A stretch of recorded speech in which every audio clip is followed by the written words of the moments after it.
রাজবাড়ীর গোয়ালন্দ উপজেলায় নুরাল পাগল নামক এক পাগলের লাশ কবর থেকে তুলে এলাকার জনগণ সেটাকে পুড়িয়ে দেওয়ার ফলে এলাকায় বেশ থমথমে পরিবেশ বিরাজ করছে। ঘটনাটা ঘটেছিল গতকাল জুমার নামাজের পরে। আমরা প্রথমে জেনে নেব আসলে নুরাল পাগলাটাকে। নুরাল পাগলা হচ্ছে সেই পাগল যে পাগল ৮০ দশকে তার বাড়িতে একটা মাজার স্থাপন করে। সেই মাজারটা ছিল বিতর্কিত একটা মাজার, যেখান থেকে সে মাঝে মাঝে ইসলাম নিয়ে বিভিন্ন রকমের বিভ্রান্তিকর মন্তব্য করতো, যেটা নিয়ে জনগণের ভিতরে বিভ্রান্তি ছড়াতো। এবং তখন থেকে জনগণ তাকে নিয়ে কিন্তু আসলে বেশ মিশ্র প্রতিক্রিয়া করতো এবং জনগণ তাকে বিভিন্নভাবে বোঝানোর চেষ্টা করেছে, জনগণের সে কোনো কথায় পাত্তা দিতে চায়নি। তো এই নুরাল পাগলা অবশেষে তখন থেকে আরো জনগণের কাছে ক্ষিপ্ত হয়ে গেছে। সেটা হচ্ছিল যে যখন অবশেষে তিনি নিজেকে ইমাম মাহাদি হিসেবে দাবি করছিল। যখন ইমাম মাহাদি হিসেবে দাবি করার ফলে এলাকার জনগণ তাকে মাঝে মাঝে উত্তম মাধ্যম কিছু দিয়েছে।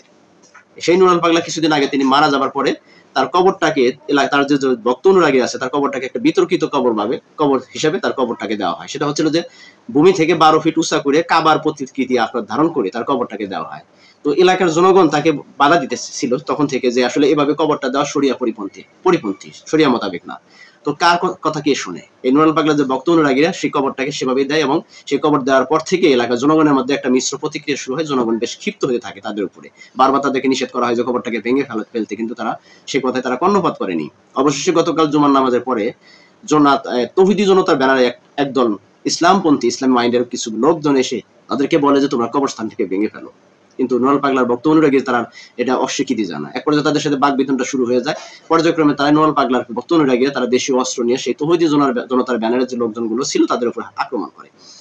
পরে দুই গ্রুপের সংঘর্ষে জড়িয়ে পড়ে এলাকায় পুলিশ আসে। পুলিশ এসে সেটা নিয়ন্ত্রণ নিতে গিয়ে ব্যর্থ হয়ে যায়। পরবর্তীতে সেনাবাহিনীতে ফোন দেয়, সেনাবাহিনী এসে সেটা নিয়ন্ত্রণ নিয়ে আসে। ইতিমধ্যে আমরা জানি যে সেখানে ২৪ বছরের একটা যুবকও কিন্তু নিহত হয়ে যায় এবং শতাধিক মানুষ সেখানে আহত হয়েছে। তো এই সমস্ত যে বিভ্রান্তিকর যে কিছু মানুষ আছে, আমরা দেখি যে সারা বাংলাদেশে কিছু মাজার পূজারী, কিছু মানে ভ্রান্ত আকীদার কিছু মানে ইসলামপন্থী লোক আছে যারা ইসলামী পন্থীর দাবি করে, কিন্তু আসলে তারা ইসলামপন্থী না, ইসলাম বিদ্বেষী বা ইসলাম বিরোধী একটা চক্র। তো এই চক্রটা মাঝে মাঝে বিভিন্ন রকম ইসলাম নিয়ে কটূক্তি করে, অবশেষে নিজেদেরকে এমন ভাবে নবী দাবি করে, মাহেদি দাবি করে, মাঝে মাঝে বিভ্রান্তি করে। এই সমস্ত বক্তব্য দেওয়ার ফলে যারা ইসলামপন্থী বা ইসলামী মাইন্ডের বা শরিয়াপন্থী যারা লোক আছে তাদের কাছে এটা কিন্তু আসলে একটা খুব কুরুচিপূর্ণ এবং বিভ্রান্তিকর পরিবেশ সৃষ্টি করার ফলে কিন্তু এই সংঘর্ষগুলো লিপ্ত হয়। তো কথা আমি সেটা বলতেছিলাম না, আসলে বলতেছিলাম যে এই নুরাল পাগলা যেই পাগলে হোক না, কিন্তু আপনার জনগণ যে তৌহিদি জনতা একটা কবর থেকে লাশ তুলে নিয়ে সেটাকে পুড়িয়ে ফেললো, আসলে সেটা কোনভাবে মানে বৈধ বা কিভাবে বৈধ, আমি হাদিস কোরআন নিয়ে আমি কথা বলতে চাই না, কিন্তু আসলে মানবিক দৃষ্টিকোণ থেকে যদি আপনি বিচার বিশ্লেষণ করেন যে আসলে একজন মানুষের কবর থেকে লাশ তুলে নিয়ে এসে সেটাকে পুড়িয়ে ফেলানো, আসলে আমার কাছে এটা বোধগম্য মনে হয় না। যে আসলে যে প্রতিটা মানুষের তো একটা তার হয়তোবা সে বিভ্রান্তি ছড়াইছে, ইসলাম নিয়ে কটূক্তি করছে, ইসলামের বিভিন্ন রকমের বিভ্রান্তি ছড়ানোর জন্য সে বিভিন্ন কার্যক্রম করে গেছে এবং তার যে ভক্ত অনুরাগী আছে তারাও সেখানে এখনো সেই সমস্ত ইসলাম বিরোধী কাজকর্ম নিয়ে লিপ্ত আছে। কিন্তু কবর থেকে একটা লাশ তুলে নিয়ে সেটাকে পুড়িয়ে ফেলানো, সেটা আসলে কতটুকু ইসলাম পন্থী হলো বা ইসলামীয় আসলে ইসলামের কতটুকু বৈধতা আছে সেটা নিয়েও কিন্তু আসলে বিভ্রান্তি ছড়াচ্ছে এখন। যে মানুষের আসলে মানবিক একটা সেন্সিটিভ জায়গায় কিন্তু আঘাত করলে সেটা কিন্তু হিতে বিপরীত হয়ে যায়। তো বুঝে নিলাম যে নুরাল পাগলা সে ইসলাম বিদ্বেষী কাজ করছে, ঠিক আছে, তার যে কোনো শাস্তি হতে পারে, কবরটাকে ভেঙে দিতে পারো, কবরটাকে নিয়ে আবার যে কোনো জায়গায় একটা প্রতিস্থাপন করতে পারতো সেখানে, কিন্তু যখন একটা লাশ কবর থেকে তুলে নিয়ে সে লাশটাকে আবার পুড়িয়ে ফেলানো, এই জিনিসটা আসলে কতটা মানবিক হয়েছে বা মানবিক নিষ্ঠুরতা হয়েছে আমার কিন্তু আমার কাছে কিন্তু প্রশ্নাতীত।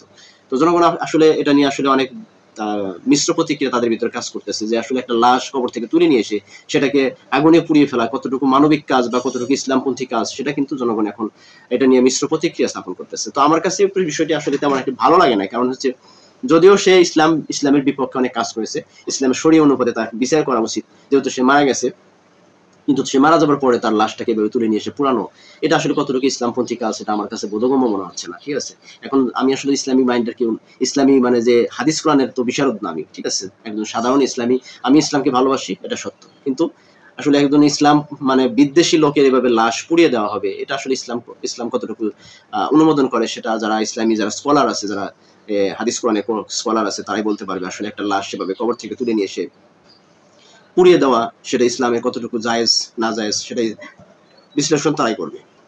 তো এই বিষয়টা আমার কাছে কেমন যেন একটা নেগেটিভ মনে হয়েছে যে আসলে এই কাজটা কতটুকু বৈধ হইল। একটা জনগণের মধ্যে একটা বিভ্রান্তি ছড়াইতেছে, সেই জায়গাটা তোমরা সেটা ভেঙে দিয়ে মাজারটাকে ভেঙে দিয়ে সমান করে দাও এবং তারা যারা ভক্ত অনুরাগী আছে তাদেরকে সেখান থেকে বিতাড়িত করে দাও। ঠিক আছে, প্রশাসনের মাধ্যমে হোক, নিজেরা করতে পারো, করলো ভালো কথা, তাদের সেখান থেকে বিতাড়িত করে দাও, মাজারটাকে ভেঙে দিয়ে একটা সাধারণ কবরের মতো কবর তৈরি করে দাও। এটা একটা ইয়া ছিল, কিন্তু সেখানে একটা লাশ কবর থেকে তুলে নিয়ে এসে লাশটাকে কবরে মানে নিয়ে এসে সেটা পুড়িয়ে ফেলানো, এটা আসলে ইসলাম কতটুকু বৈধতা দিবে সেটা ইসলামিক স্কলার যারা আছে তারাই বলতে পারবে। কিন্তু আমার কাছে এটা মানবিক দৃষ্টিকোণ থেকে আমার কাছে ব্যাপারটা ভালো লাগে নাই। এখন দর্শক আপনাদের কাছে আসলে বিষয়টা কেমন লাগছে জানি না, তবে যদি আপনাদের কাছে বিষয়ে কোনো মন্তব্য থাকে অবশ্যই আমার কমেন্ট বক্স খোলা আছে, কমেন্ট বক্সে কমেন্ট করে যাবেন। আর ভালো লাগলে অবশ্যই চ্যানেলের সাথে থাকবেন, চ্যানেল সাবস্ক্রাইব করে, আর পেজ থেকে দেখলে অবশ্যই পেজটাকে ফলো দিয়ে রাখবেন। ধন্যবাদ সকলকে। আসসালামু আলাইকুম ওয়া রাহমাতুল্লাহি ওয়া বারাকাতুহু।